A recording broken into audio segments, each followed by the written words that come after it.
Good morning, this is Angela with Park Rose Permaculture. Up in my front yard, I have been picking fruit quite a bit this morning. And there's a lot going well in my garden right now. Super abundant harvest of many things, and I'm going to touch on a couple things here in the front yard I've been picking. But I had a really rude surprise. Something I was really looking forward to enjoying out of my garden is not doing well. And I want to talk about that and how I view that through a permaculture lens.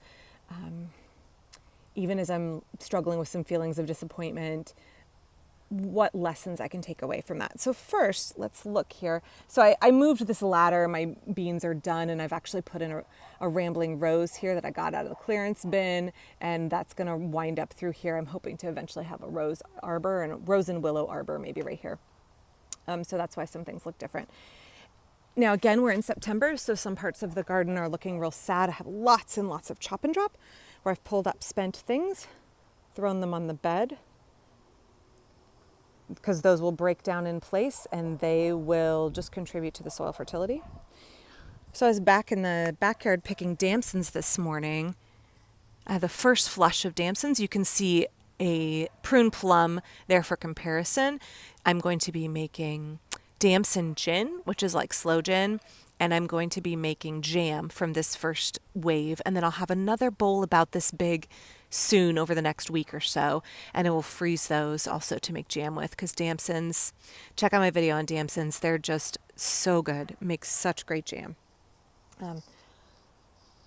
Okay, so I'm up here, again, something's looking tired, feeling pretty good, going through and picking, enjoying so much out of the garden right now. And I came over here to get a few Hudson's Golden Gem apples because they're starting to ripen. I actually enjoyed one yesterday afternoon, and I was like, I'm going to pick a couple of these for lunch, and then I'll come through early next week and pick all the rest of them. They're ripe early this year because of the weird hot heat wave patterns that we've been having this year. They're ready early. And as I came across, this is what I found. This is my Nikita's Gift persimmon.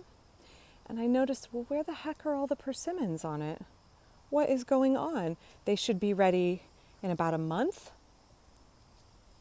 And I come in here and I notice there's just nothing. There's nothing left. Where's the fruit? And I come around the corner and here we go. There's fruit on the ground.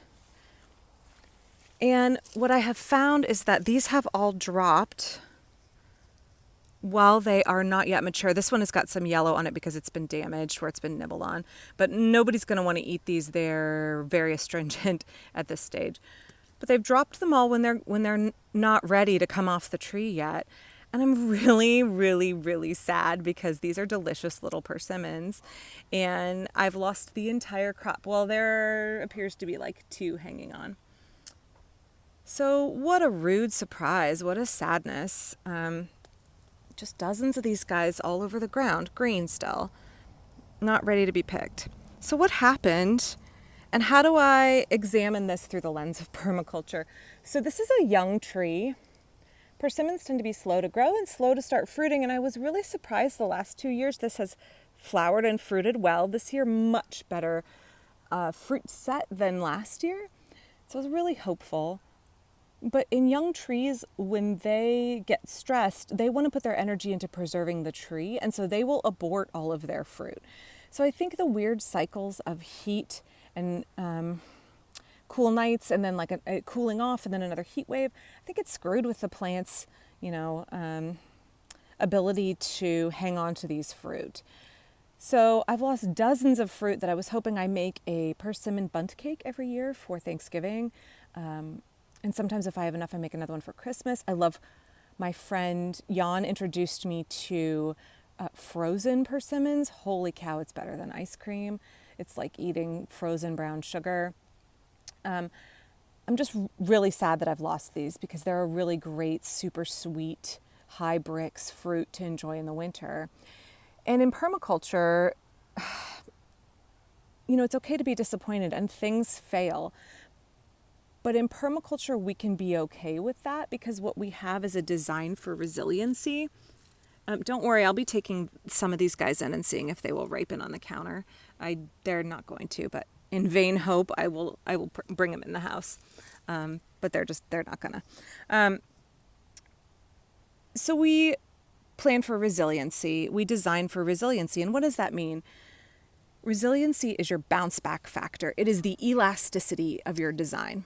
Okay, grab this one over here. Excuse me for a second. It's the elasticity in your design. So when you grow a monoculture, what you have is all of your eggs in one basket, right? And when you have all your eggs in one basket, what you end up with is complete devastation if your crop fails. And there is so much in gardening that is out of our control. This is one of those Hudson's Golden Gem apples, a beautiful, fugly kind of russet apple that is just buttery and delicious. I'll be having this for lunch. So again, that elasticity in our design, we don't have all our eggs in one basket in permaculture. I'm not growing 42 persimmons. What if I had done that and I had lost all of my persimmons this year? I'd be in big trouble for the winter. But because in permaculture we value diversity and we plan for maximum diversity, not only in the types of fruit that we grow, but even if we are able to, within the types of fruit, we grow for a diversity of varieties, right? So I'm not just growing one kind of apple, I'm growing 8 kinds of apples. I'm not growing one kind of plum, I'm growing 5. Here in my grape arbor up here, I'm growing 3 kinds of table grapes that all ripen within a few weeks of each other. I'm right up by the street. You can see here, I'll be picking grapes today. Loads and loads and loads of grapes that I can juice and I can make tarts with, and I can really go ahead and use all of those and feel sad that I've lost my persimmons, but also know that I'm not devastated by that loss because I have more options available to me. I have planned for diversity.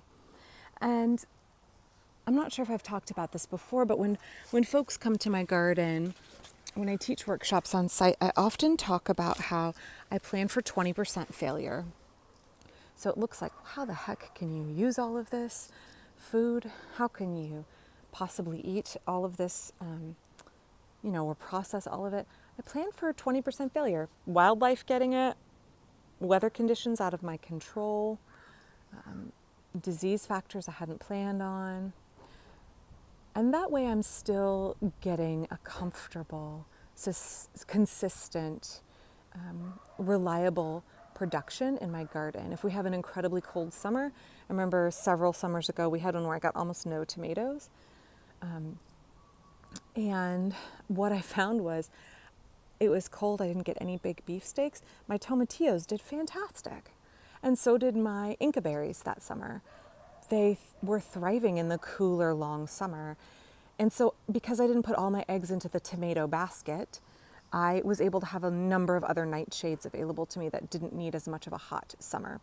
So the same way here, I'm really disappointed that this young persimmon has aborted all of its fruit. But I've got grapes, I've got apples, I've got my 2 different kinds of plums that are still producing. I've got up here goji berries that I have to pick today and will be drying in my dehydrator. So I'm going to do okay. I'll be okay even though I've had the loss of a food I really, really dearly enjoy. But I think that's one of the things as a gardener is that there is an element of unpredictability and an element of things being outside of your control. And that makes when you do get a yield, when you do have a harvest, it's all that much more precious, right? Because you know it's not something that is 100% guaranteed and you can just go to the store and buy it. It's something that you have to work for and you have to cooperate with nature for. And even then, you might or might not get it. So I think that makes me appreciate the fruit out of my garden even that much more, because I know there is a chance that some years I might not get to enjoy it and I'll have to wait a whole other year. I was just telling my friend earlier this morning, like, I might have to buy persimmons in order to make my Thanksgiving bun cake this year. That blows my mind that I might have to do that. I never have to do that. My fuyu in the backyard has suffered the same struggles as this Nikita's gift, and I've only got 2 persimmon trees.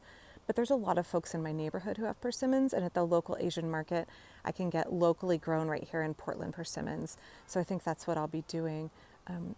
But I'm just going to get enough for my bundt cake and realize I have to wait a whole other year until I can have a freezer full of them from my own garden. But that's how gardening goes. So I hope that you in your permaculture design think about planning for resiliency, plan for diversity. Okay, so I hope that that helps you when you're thinking about your permaculture design. If you suffer a loss, it doesn't feel great, but if you plan for that diversity in your garden, you are stronger, you have a better bounce back factor, you are more resilient because you have embraced not only a diversity of food in your diet, but an insurance plan for when something doesn't go right. You have another option or another 10 options to fall back on. So I haven't got my persimmons, but I've got this whole other array of delicious, nutritious food right out of my garden. And I will look forward to next year's persimmon crop. And it will be all that much sweeter because I've had to wait another year.